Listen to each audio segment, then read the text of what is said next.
episode of the Rockin House. Today's special guest we have all the way from sunny San Diego, California. We have Sean Hell Destroyer Peck. What an extraordinary vocalist. This guy is the epitome of heavy metal singers. He sings for Cage, which has been over 25 years as a band. He's now a Death Dealer, putting out, I think, 4th or 5th album he was telling us. He's the Three Tremors. They got a new album coming out. And he's also Denner and Sherman. And there's some new project that he told us that you're going to hear about that in the show very soon. Rock Dude. Yeah, in addition, we are sponsored by Digital Revolution Radio. Absolutely. Every show you see here will be featured on their network every Wednesday, Eastern Standard Time at 6 o'clock. So tune in to Digital Revolution Radio. And yeah, Sean Hell Destroyer Peck is known throughout the metal world as one of the best singers, and several of the noted bands who Mark mentioned, Death Dealer and Cage, and back around 92 is when he first started getting recognized in the band Cage, and he's come a long way since then, and he was gracious enough to come to the Rockin House and tell us his current story. Absolutely, man. And I'd like to add also that he's got a superstar band right now that has a lineup that's insane for Death Dealer. And you guys got to check that out. You got Mike LaPalme, Symphony X on bass. You got Ross the Boss Friedman on guitar. Stu Marshall from Night Legion on guitar. And then, of course, you got Sean, the freaking metal god singer himself. Right up there with, Priest and all these other killer metal singers that we know of. Yeah, so we got Mark here as, from the two of us, he's more in the metal head opposed to me. I'm the classic rock and jazz fusion. But, yeah, from what I understand, this new lineup he's going to have with Death Dealers, all-star lineup. So everybody's going to enjoy the new project and everything from his past. So we're having him on the show today. And once again, we're sponsored by Digital Revolution Radio every Wednesday, Eastern Standard Time at 6 p.m. That's correct. You got it, man. We're going to bring Sean on right now. Let's bring on and welcome to the Rockin House, Sean Hell Destroyer Peck. Once I knew love, they took from me everything was not enough. There by the fire, my red silhouette. Now I'm the mistake they won't live to regret. Born out of anger and strengthened by pain. He kills for the thrill, now he's come back again. Don't thank him for mercy, just pray for your life. His leg shadow hunting for victims tonight. Alright, I'm here with my partner, Rock Dude. And we have a special guest all the way from California. We got Sean Hell Destroyer Peck, the legendary metal voice of Cage, Three Tremors, Denner Sherman, and Death Dealer. Welcome to the show, brother. Fucking legendary. I like being introduced like that. Legendary. You are, man. Come on. All right, Sean, let's start this show off, my brother. How you started to become what you are, the singer that you are, or a musician if you play music. I don't know if you play any instruments. I just know you as the killer vocals. You know what I'm saying? How did it all start for you? I was like the class clown in school, and always making funny voices. And when I was going to high school in Palmer, Alaska. Okay. And then when I was 18, I came back down. I was born in San Diego, and I came back down to San Diego to go to San Diego State. And like the summer of my junior year, I just got into metal. Okay. And like all my friends, I was like a late bloomer. I was into frickin' the Cars and Flock of Seagulls and Duran Duran and Old Man Blondie, which I still fucking love. All right. And then I got into metal, and all my friends were already way deep into the scene. So I'm like, oh, Judas Priest, what the fuck is this? And then at the height of being into the metal thing, I came down to San Diego for college, like in '85, and it was just the heyday of fucking the Hollywood Strip and arena tours, and so it was just took over my whole world. And then I was like, man, learning how to play guitar seems like way too much fucking work. I'll just be a singer, and no singing experience, nothing. And I joined like a cover band. We'd play these fraternity parties at San Diego State, but these fraternity parties were like thousands of people, like Wow. packed, like coming off the frickin' rail. I mean, San Diego State back then was just a rage fest, man. It was 30K Nice. party, and like we were playing like Louie, Yeah. and we're playing all the college tunes, and then we'd break into the Trooper, and like all the chicks would look at us like, you fucking suck, and then there'd be like 5 drunk dudes banging their head like, fuck yeah, amazing at the phone. And Right?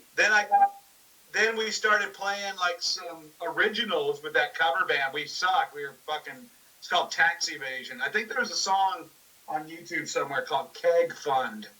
And all the promoters wanted to have us because we were in the college scene and we had tons of friends. So like 100 of our homies would come to see the show, and these club owners were like, yeah, fucking, they just wanted the people in the club. Right. They didn't give a fuck what we sounded like. Right. And all these like killer, like original bands, we'd be up there playing, 4 lame original songs and like 5 cover songs, which, Right. Totally isn't the way it goes. And these showcase shows were like super good bands, and they just, these other bands are like, these guys fucking suck. But we would draw so many people, like the promoter just wanted us over and over. Because we were, had just a network of friends. And then I got into an original band called Nomad. Mm-hmm. And that was like a really, those were like serious power metal dudes. Okay. And that's what I learned how to write songs, and I, learned that I was actually a really good songwriter. Okay. And Nomad kind of broke up the same time Dave Garcia's band Crusher broke up, and those two bands got together and formed Cage back in Okay. the early 90s. Right. So that's how that happened. Okay. So yeah, that went down. And you guys been a band for years. Like, 92. right. So it's been a long run with Cage, and Cage is an awesome band. Let me tell you, they also back up your other bands, the Three Tremors. That Yeah. one band, they're your backup band, correct? Yes. Yeah. We are a fucking heavy metal street gang. Yeah. And You know that. We played together. that's what I was just going to say. I had the opportunity with Crown of Earth to play with both the Tremors and Cage at least twice. Yeah. And it was awesome. All those shows were great, man. And Yeah. that was really something awesome that we could remember despite the COVID thing. But anyway, moving forward, Sean, let's go into, okay, we did the Cage thing. We did that for, you're still doing the Cage thing. And now you move these guys in with the Tremors, which now you brought in Harry Conklin, lead singer for Jag Panzer, and the legendary himself, Ripper Owens.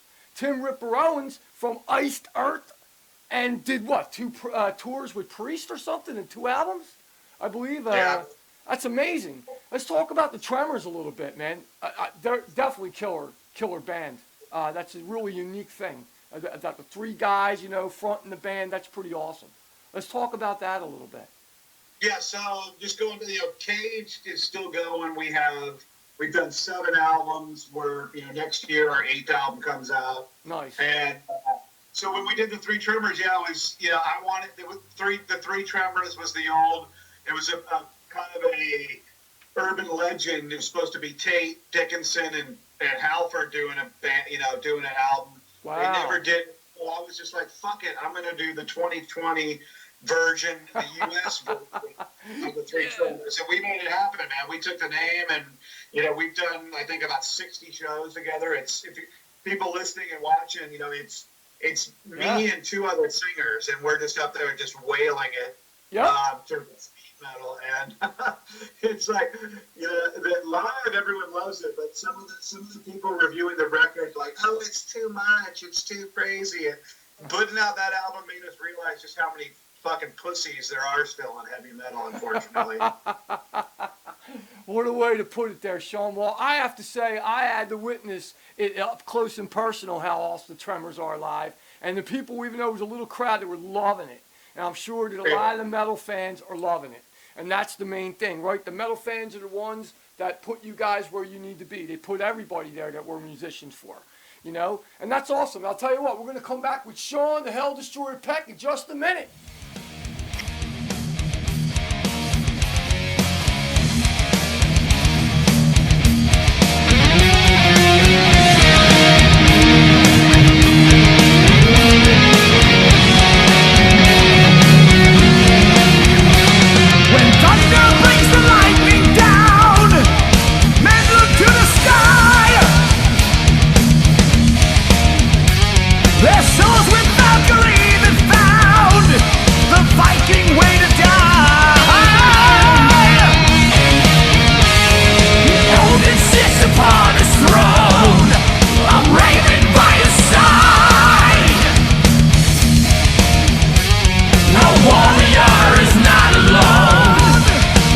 those with whom he rides.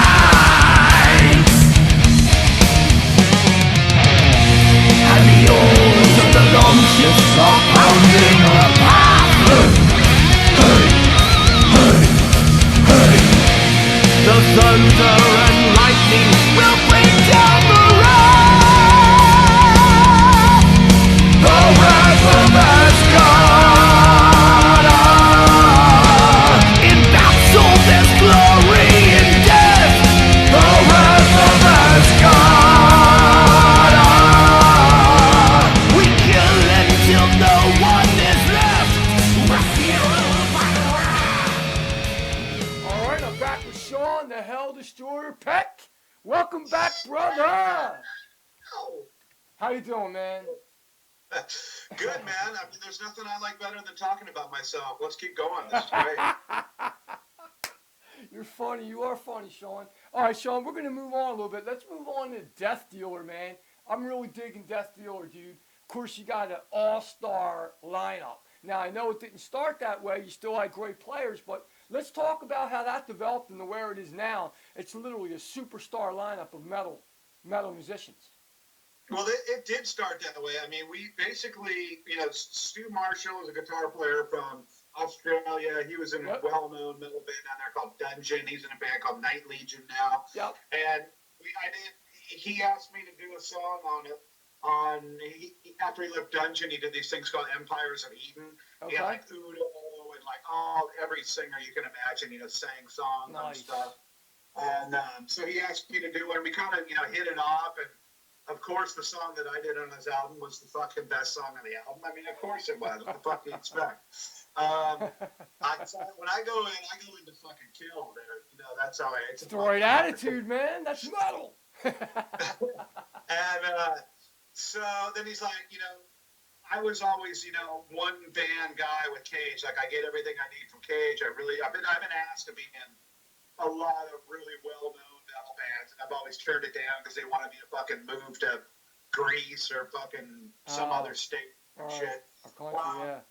But Stu's like, mate, we gotta do a band called Death Dealer, and I'm like, there's no fucking way that name is available. He's like, yeah, there's an old Canadian band, but they're not doing anything, and wow. And I'm like, fuck yeah, okay, Death Dealer. So we were like just drinking beers on Skype one night. And we're like, okay, who can we get in our fucking imaginary band? And we're like, okay, guitar player, KK Downey. Like, no, fuck, he'll never, there's no way. But Stu's a huge Manowar fan. Like, well, what about Ross the Boss? And I'm like, well, I talked to Ross on Facebook quite a bit. Let me hit him up. So first we asked Rhino, who was the drummer of Manowar, is an amazing drummer, to be the drummer. And he's like, okay, yeah, I'm in. Like, okay, I was literally like messaging people as we like threw out names. So like we put this band together like in 30 minutes while we were Skyping, and I was private messaging people on Facebook if they wanted to. Yeah, so it's like Rhino. It's like, yeah, I'll be in the band. Then next it was like, well, what bass player could we get that anyone would even give a fuck about? Right. And then Mike Davis, who was Halford's bass player, and Lizzie Borden, the OG Lizzie Borden bass player. Nice. And he was in LA, and I knew, people that knew him. He's like, yeah, I'm in.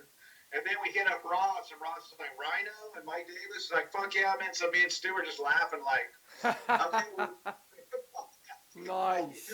We have to make a record or something. Sure. And now, Rhino's replaced with Steve Bolognese, who was in Into Eternity, and now he's Ross the Boss's drummer.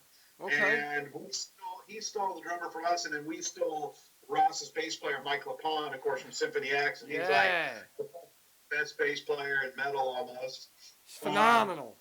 So that's the lineup now, and we had done 2 albums in 2013 and 2014, I think, and we did, the second tour we did was an arena tour, 10 fucking arena shows opening for the Metal All-Star. Like, it was incredible. I would just, skip to the front of the line, and all of a sudden we were playing in front of, every night, like, opening for Ozzy or something. Wow. And, nobody knew who the fuck Death Dealer was. We're playing in Moscow. We're like, hello, we're Death Dealer, and you don't know these fucking songs, and they just went apeshit. I mean, you saw some of the crowds on the Running with the Wolves Wolves video. We took some footage. Oh yeah, it's afterward. phenomenal, dude. It's fucking monster. So, you know, it's the killer lineup, and on stage we were deadly, and it was like instant chemistry. And Yeah. the songs are fucking super fun to play. And the first two albums were amazing, and I didn't think people were going to like this Conquered Lands album as much as they did. But fuck, the reviews are insane, and it's selling like crazy. I'm like, fuck. That's The awesome. thing with this Conquered Lands album that we have out, it's like we wrote that like 4 years ago. Wow. So we've been sitting on it. It's the first album that's been like this. Where like I've been sitting on 80% of these songs like for years. Wow. So psychologically, I'm like, you know, I've written like you said 40 songs. I'm like 70 songs in since April. I've actually recorded. Wow. So Awesome. psychologically, you know, to try and get excited about Conquered Lands was hard because I'm like, dude, I'm on this is Death Dealer number 3. We've already finished Death Dealer number 4, and we're almost done with Death Dealer number 5. Wow. So I gotta like psychologically go back and get excited about Death Dealer number 3, and, Right. and put myself in the shoes of all these people that are hearing it for the first time. And you see the reviews, and fucking the vinyl sold out before it even went on sale. And Wow. I think we have to repress all the shirts sold out. I think we got to repress the fucking CDs now, and we pressed a big run. So the fans have really supported it. It's and, awesome. You know the kind of product and packages and shit that we put out for this.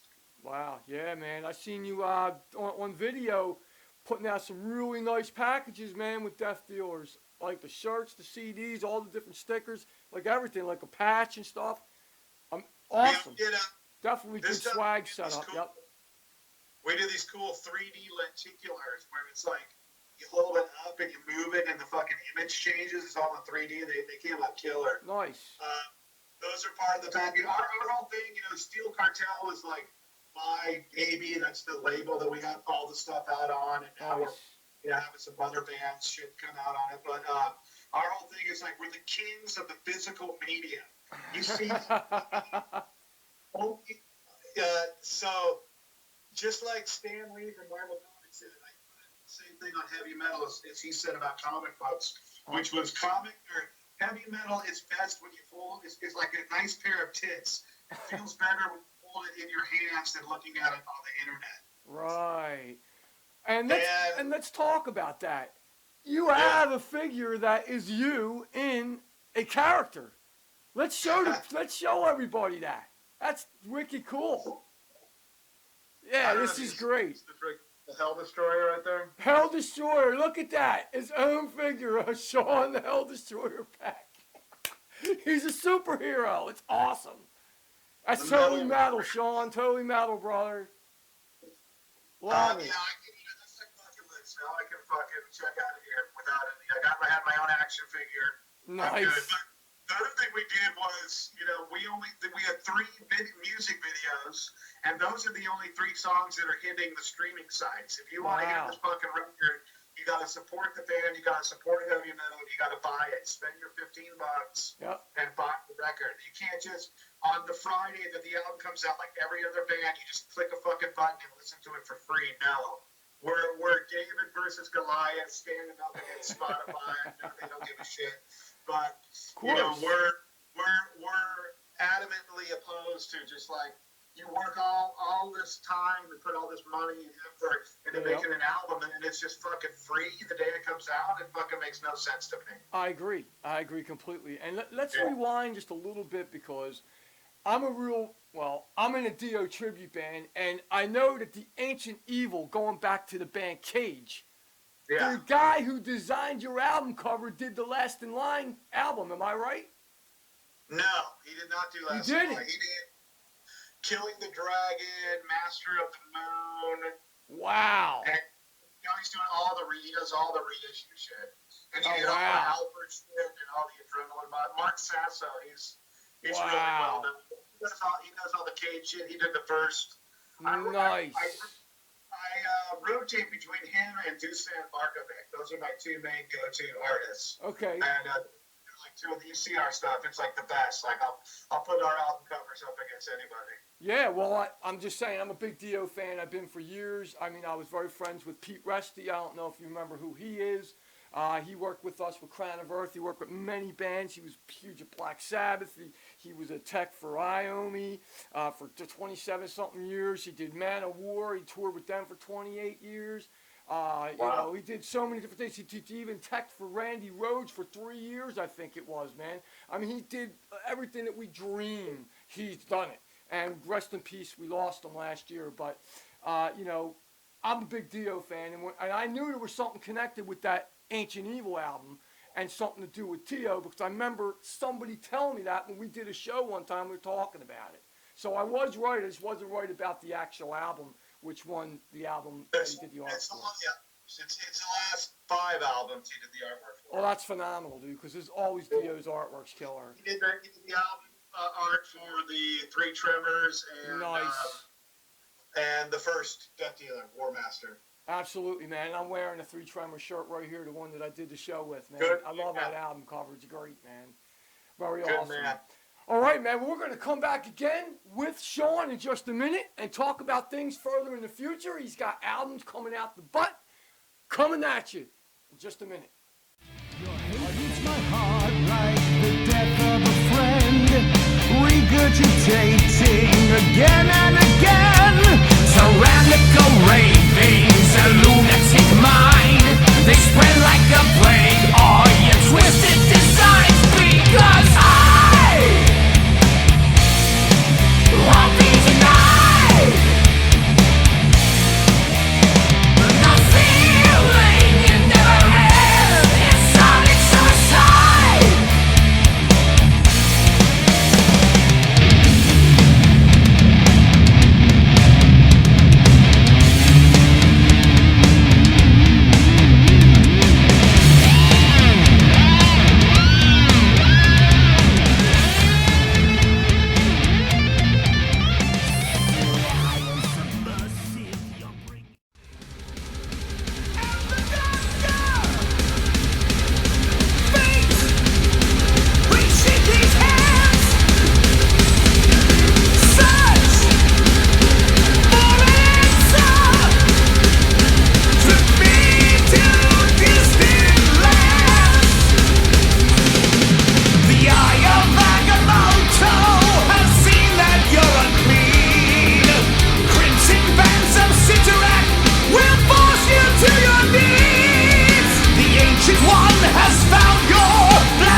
All right, I'm back with Sean, the Hell Destroyer Peck, again for one last segment here as we're going to basically close our show with the Rockin House. And again, Sean, we really appreciate you coming to the show today.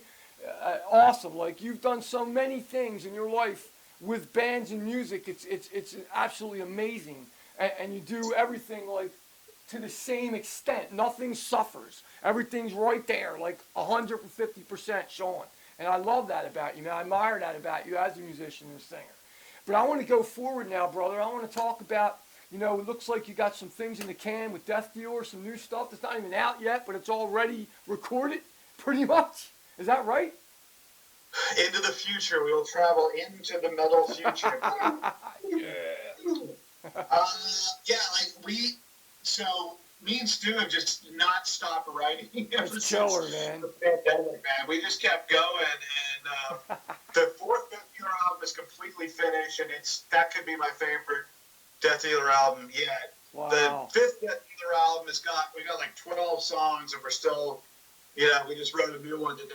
We're gonna have just a ton of material. But, keeping I know the 4th one is as good, if not better, than the first 3, but the 5th one still needs work. But we got tons of Death Dealer songs.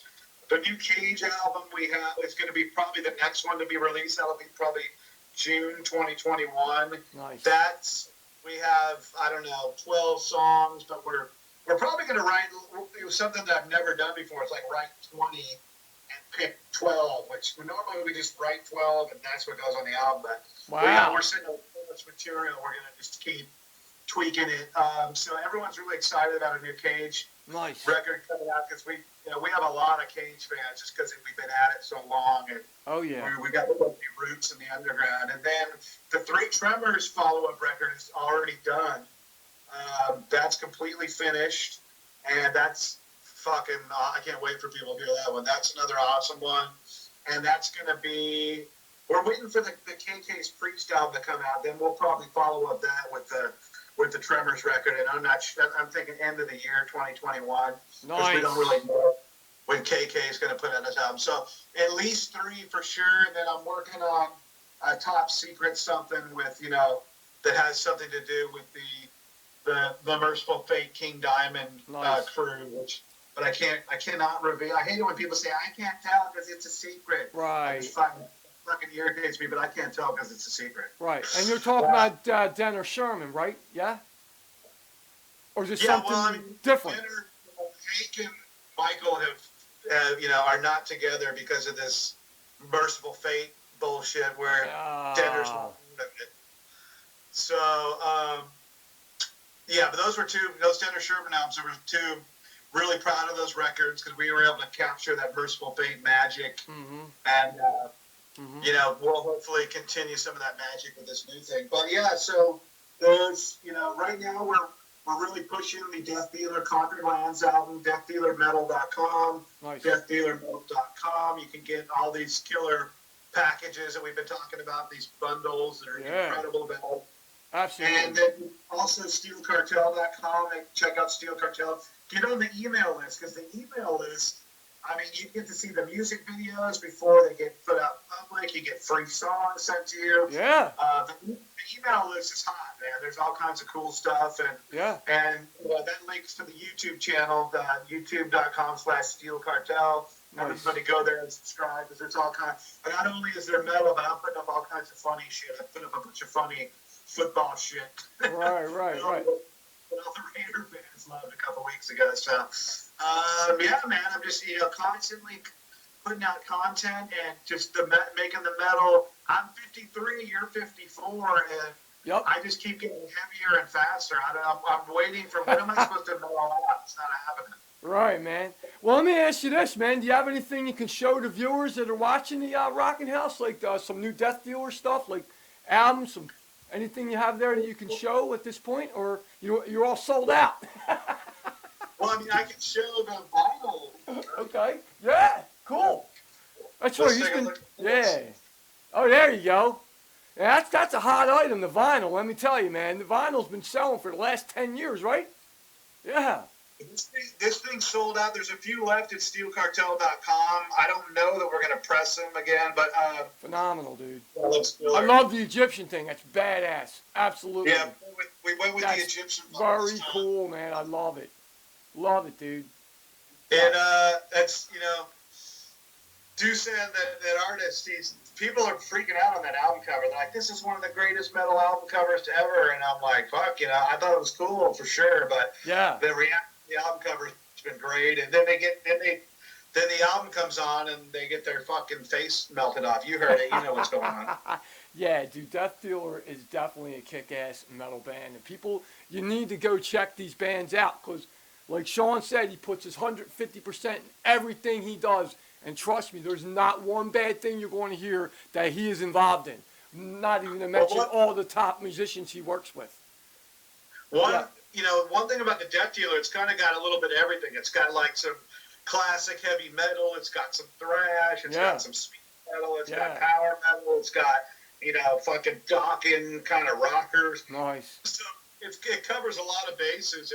And Conquered Lands is mostly fast, but, it also, that album is cruising along, and then it hits this ballad at the end, which Ross the Boss calls the most depressing song in heavy metal history. And I'm very proud that I am the one that wrote the most depressing song in heavy metal history. So people will be hanging themselves from a ceiling fan after they listen to that song. It's called 22 Gone. It's fucking horrible. Sean, let me ask you this, and then we'll finish our show as we're coming to a close right now. What would you say, and I'm sure you've done a lot of shows that were awesome that you really loved, but if you had to pick out like 1 or 2 shows that really stuck out to be like, this is the most amazing show I've ever performed and stepped on a stage to do with these guys? Definitely the two. I mean, for sure the Moscow show. Really? Which Nice. footage from with the Wolves. That was, not only was it packed, but it was just fucking go. The crowd going haywire. That's great, man. Just here in Moscow, just going fuck. It's crazy. You're in Russia. It's just nuts. Wow. And then, opening for Judas Priest the first time was a big one. Very awesome. Opening for Iron Maiden was a big one. Oh, yeah. Opening for the Scorpions, that was important. So amazing. Those, and then some of the little shows, man. I remember a show in Nuremberg with Cage in front of like 100 people, and they were so into it. It was, some of the shows are way memorable and fun than the big festival bullshit. Yeah. The festival, you don't really. It's a big crowd. It's cool, the energy and everything, but it's harder to connect to the crowd when there's just a sea of people, and it's such a fucking adrenaline whirlwind. You're just like, fuck, you're just concentrating on the performance. It's kind of hard to relax at the big festival. So some of the smaller ones are even better. Like a lot of the ones we did in Mexico. One of the ones we did in Mexico in Monterrey at the Mago de Oz Fest, that was another fucking incredible thing. That was the arena that Maiden played in. It was huge. Nice. So those would be some of my tops. That's great, man. That's amazing. Well, Sean, I want to definitely thank you for coming on to the Rockin House. I'm sure there is a lot more we can talk about, but just even this little bit of time we spent to talk about things in your life and how things went where it is now with you as a singer, and many years with many bands, and you're still going strong, and you're not letting COVID keep you down. Don't let it keep you down. We got to keep going forward, man. We can't let this stop us, you know what I mean? And I see that ain't happening with you, brother, and it ain't happening with me and a lot of other musicians I know. So we need to keep it that way, and as long as the Rockin House can keep going, man, we're going to keep going, and we're going to keep bringing you guys the best music, the best metal, the best rock, the best of everything that we could possibly bring you. No question about it. As long as we're still living and breathing, we'll do it. I want to thank Sean, the Hell Destroyer Peck, for coming here live on the Rockin House today, brother. It was great seeing you. I hope someday we'll get on the stage again and play. We'll see what happens, what 2021 brings us. But until then, I want to say I'm Marky Z with my partner, Rock Dude, and I am out.